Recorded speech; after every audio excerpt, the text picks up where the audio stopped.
In today's video, I'm going to show you how to fix sound problem on any Android phone easily and fast. So all what you have to do, guys, is simple. Just go to the settings page on your phone.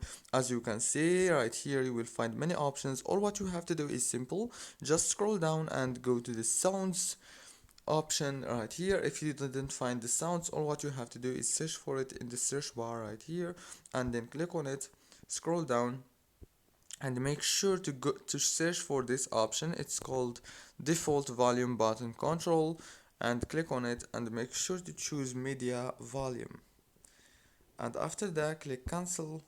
And now all what you have to do is make sure to turn off the do not disturb mode, make it off like this, and then go back and make sure also to turn off the silent mode. And after that, all what you have to do is restart your phone and the problem is gonna be fixed. Don't forget to like, subscribe. Thank you for watching until delivery, and see you later.